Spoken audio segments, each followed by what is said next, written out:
विश्व प्रसिद्ध रथयात्रा अवसर में हाईटेक मेडिकल कॉलेज पक्षर प्रतिवर्ष भली चलित वर्ष जरूरीकालीन तथा अस्थायी हॉस्पिटल खोल श्रीमंदिर उत्तर और बसस्टाण्ड परिसर में स्वतंत्र भाव में जरूरीकालीन तथा अस्थायी हॉस्पिटल भक्तों खोल बसस्टाण्ड परिसर में खोली अस्थायी हॉस्पिटल आसंता शेष हो बसस्टाण्ड परिसर में खोली अस्थायी हॉस्पिटल में आज सुधा 3619 जन रोगी चिकित्सा कर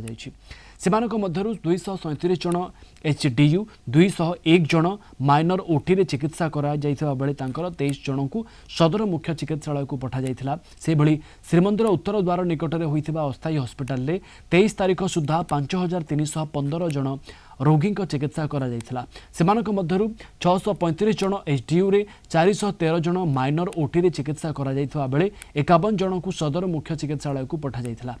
कॉलेजर प्रतिष्ठाता तिरुपति पाणिग्राही मार्गदर्शन में आयोजित यह कार्यक्रम में हाईटेक मेडिकल कॉलेज और हॉस्पिटल अनेक विशेषज्ञ जोग देते। हाईटेक मेडिकल कॉलेज सबु वर्ष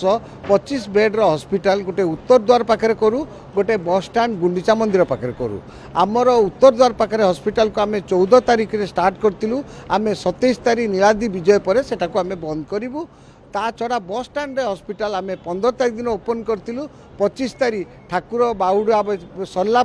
आम एटार बंद करूँ उत्तर द्वार में 4835 जन को आम सेवा देवार सफल होइचु ता छड़ा अराउंड 480 जन को आम आईसीयू रे ट्रीटमेंट करिचु जदि को लोक माने गाँ गहली रे अछंती पिला छुआ छाड़ी चल जाई बुढ़ा बापा माँ से मानकर जदि आयुष्मान भारत कि बीएसके कार्ड नहीं से माने आम हॉस्पिटल को आसिले आमे तांकु मागणा रे हमर चेयरमैन साहंकर पोर मेन वेलफेयर डेवलपमेंट फंड अच्छी आमे तांकु मागणा चिकित्सा देवारे केबे हेला करूनी ओडिशा सारा जता मालकानगिरी कोरापुट फुलबाणी सबू जगार आम सेवा देवारे आमर से सेवा देवारे सबू पछरे managing trustee mister Suresh Kumar Panigrahi सबुले परिधान आम कर।